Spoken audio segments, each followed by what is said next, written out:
Hello everyone, welcome to my channel. হাজির হয়ে গেলাম তোমাদের সবার পছন্দের ধারাবাহিক অনুরাগের ছোঁয়ার আজকের এক জমজমাট পর্বের রিভিউ নিয়ে। তো চলো আর কথা না বাড়িয়ে রিভিউ শুরু করা যাক। শুরুতেই আমরা দেখতে পাই দীপা সাক্ষ্যদীপকে বলছে যে আমাকে সরি বলে সময় নষ্ট না করে সেই সময়টা বরঞ্চ আপনি বিগ বংকে দিন, আর সেটা কিভাবে আবার প্রতিষ্ঠা পাবে সেই দিকটা নজর রাখুন, তাহলেই হবে। আমাকে সরি বলতে হবে না। দীপা বলে আমার এখন একটাই উদ্দেশ্য, বিগ বংকে বাঁচানো। এদিকে সাক্ষ্যদীপের মা বলছে তুমি চারুর কাছে গিয়েছিলে, কি বললে ওকে? দীপা তো তখন মনে করে যে চারুকে গিয়ে তো সে এক থাপ্পড় মেরেছে, কটা কথাও শুনিয়েছে, কিন্তু সবকিছুর পরিপ্রেক্ষিতে অলির কথা তো শুনেও এসেছে। যাই হোক, এই সমস্ত কথা মনে করতে থাকে দীপা।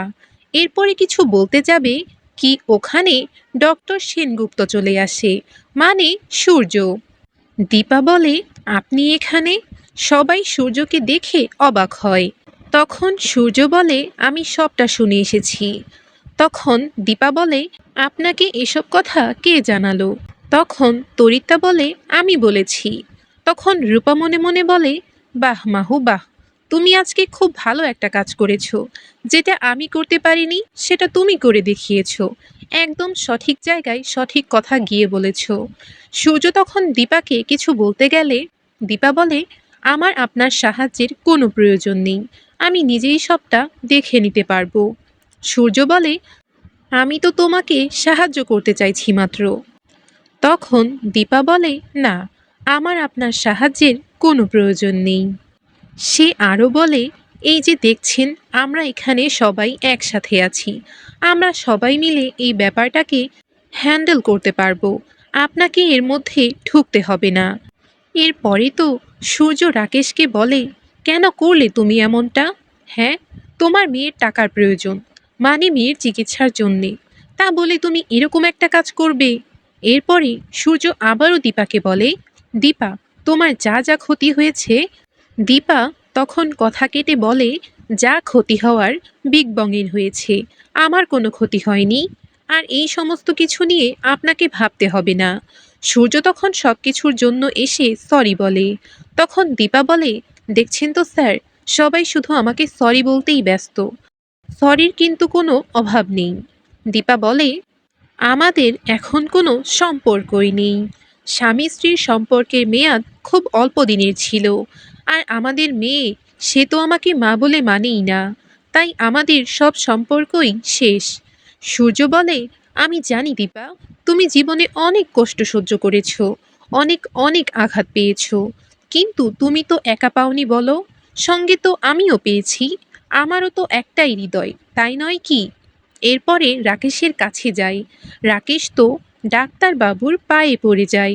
সূর্য বলে ওঠো, তোমার মেয়ের চিকিৎসা আমি করব। তোমাকে দীপা কথা দিয়েছে না যে ইন্ডিয়ার বেস্ট কার্ডিওলজিস্ট তোমার মেয়ের চিকিৎসা করবে? ও আমার কথাই বলেছে, আমি তোমার মেয়ের চিকিৎসা করব, তোমার মেয়ের কোনো ক্ষতি হবে না, ডোন্ট ওয়ারি। কিন্তু হ্যাঁ, একটা কথা তোমাকে মাথায় রাখতে হবে, যেই হাতটা মানুষের প্রাণ বাঁচাতে সক্ষম সে কিন্তু প্রয়োজন পড়লে শক্তও হতে পারে। রাকেশ তো আবারও সূর্যের কাছে ক্ষমা চায়। সূর্য ক্ষমা করেও দেয়, কারণ দীপার কথার মাহাত্ম্য রেখে দীপা যেখানে ক্ষমা করে দিয়েছে সেখানে সূর্য আর কি বলবে। তারপর যাওয়ার সময় সূর্য জয়ীর দিকে তাকায়। জয়ীকে দেখলেই তো সূর্যের রূপার কথা মনে পড়ে। সূর্য বলছে আমি জানি যে একজন বাবার কাছে তার মেয়ের গুরুত্ব কতটা, আমিও তো আমার একটা বুকের পাঁজরকে হারিয়েছি, জানি না তাকে আর কোনোদিনও পাবো কিনা।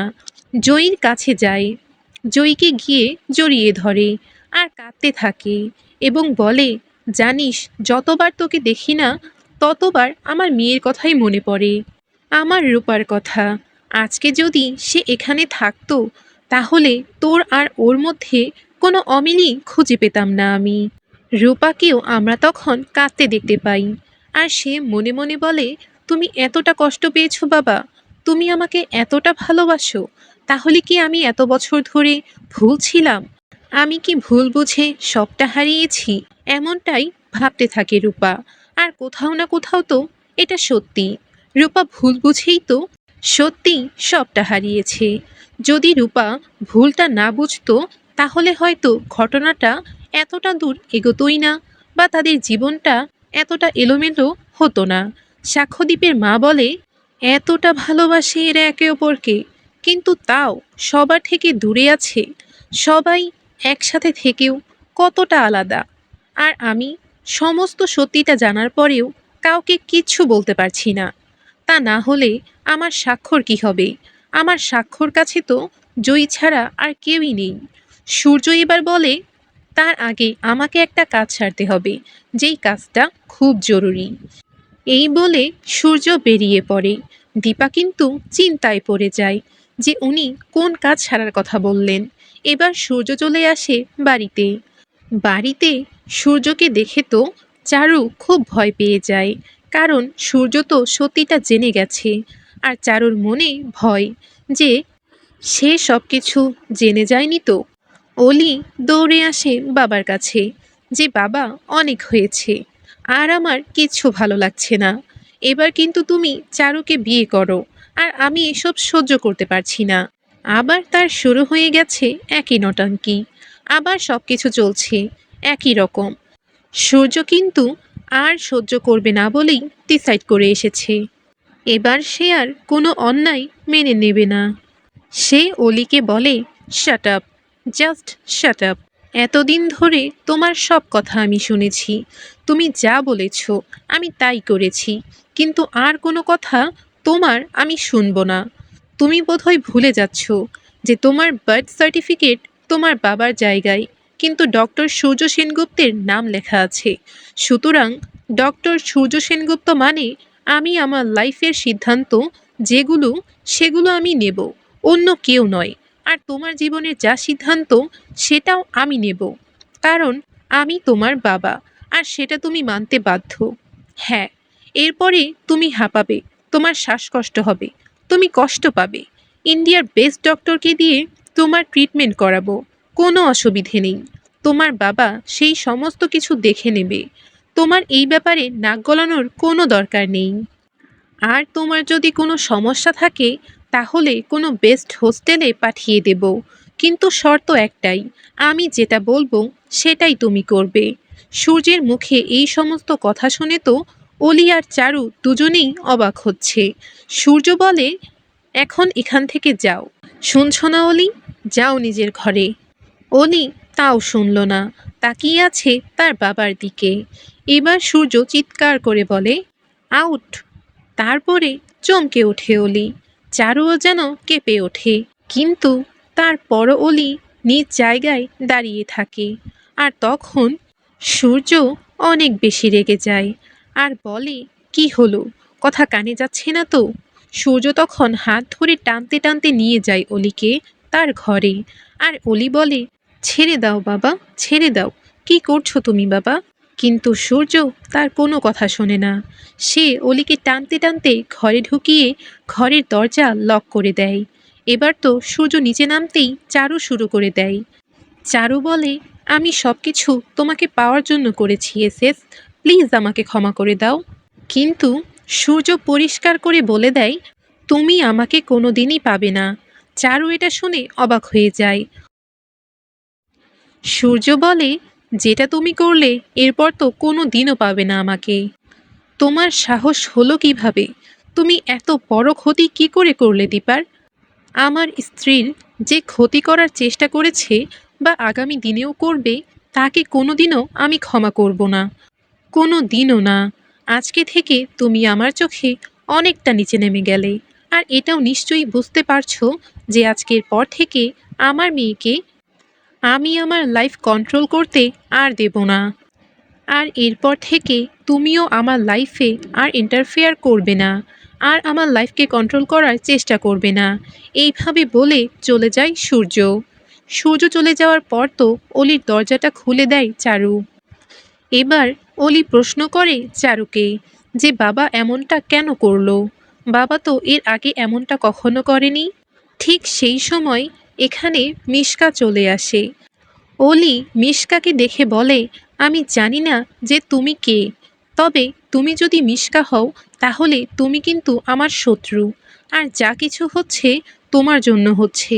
তখন মিশকা বলে, মিশকারা তো মরেও মরে না, তবে আমি মিশকা নই, আমি তিশকা, আর আমি তোমার ভালো চাই। আর আমি প্রমাণ করে দিতে পারবো যে আজকে যা যা হচ্ছে সব কিছু দীপার জন্য হচ্ছে। এরপর সে বলে গলা খুসখুস করছে। এই বলে অলিকে গরম জল আনতে পাঠিয়ে দেয়।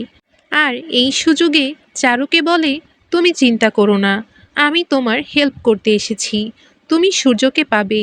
তখন চারু মিশকাকে ধাক্কা দিয়ে বলে, তুমি চলে যাও, এখন যা কিছু হচ্ছে তোমার জন্য হচ্ছে। আজকে এসএসের সাথে আমার এই সম্পর্কের জন্য তুমি দায়ী, তুমি সব কিছু নষ্ট করেছো, তুমি চলে যাও। তখন মিশকা বলে, আমি তোমাকে শুধু এতটুকুই বলতে এসেছি, তুমি যা কিছু করেছো অলি যাতে জানতে না পারে, কারণ জানতে পারলে তো তোমাকেও ঘেন্না করতে শুরু করবে, তাই না?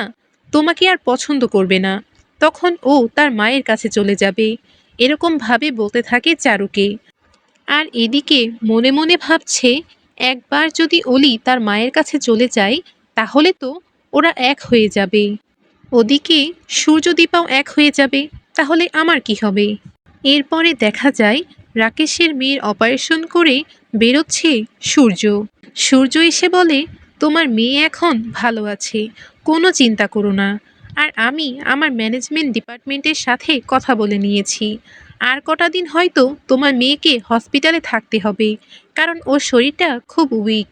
আর ফার্দার ট্রিটমেন্টের জন্য যা টাকা পয়সা লাগবে আমি তার ব্যবস্থা করে দেব, তোমাকে একদম চিন্তা করতে হবে না।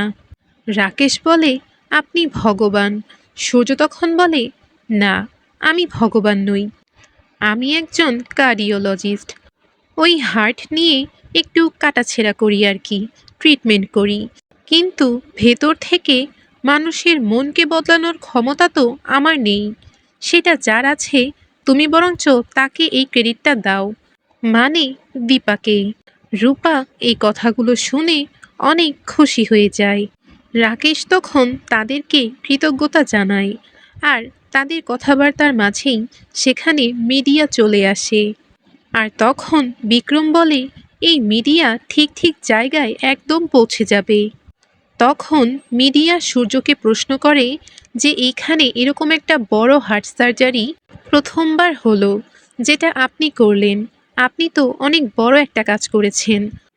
তখন সূর্য বলে, না না, এই কাজটা করতে আমার বা আমার টিমের কোনো অসুবিধা হয়নি, এখানে আমরা খুব ভালোভাবে কাজটা করেছি। তখন মিডিয়া থেকে একজন প্রশ্ন করে যে আপনার এই কাজের পেছনে ইন্সপিরেশনটা কে? তখন সূর্য বলে, আমার ইন্সপিরেশন একজনই, আমার ওয়াইফ দীপা। দীপা তো শুনে একটু অবাক হয়। তখন মিডিয়ার লোকেরা বলে, তাহলে কি এটা সত্যি আমরা ধরে নেব যে প্রত্যেকটা সাকসেসফুল পুরুষের পেছনে একজন মহিলার হাত থাকে? সূর্য বলে, হ্যাঁ, এটা তো ইউনিভার্সাল ট্রুথ। মিডিয়ার পেছন থেকে কিন্তু মিশকা শুনছে চুপ করে। সে একেবারে ঢাকাঢুকি পোশাক পরে এসেছে যাতে তাকে চিনতে না পারে। জয়ীকে দেখে সে বলে, তুমি পারলে না জয়ী, আর মাত্র 4 দিন, এবার তোমার ব্যবস্থা আমি করব। আর কিছু পাই না পারি, এই সূর্যদ্বীপ আর মেয়ে দুটোকে আমি শেষ করে দিতে অবশ্যই পারি। এরকমটাই প্ল্যান করছে মিশকা। আর এখানে আজকের পর্ব শেষ হয়ে যায়। ধন্যবাদ ভিডিওটিকে শেষ পর্যন্ত দেখার জন্য। ভিডিওটি ভালো লেগে থাকলে একটি লাইক করে দিবেন এবং আমার চ্যানেলটিকে সাবস্ক্রাইব করে পাশেই থাকবেন।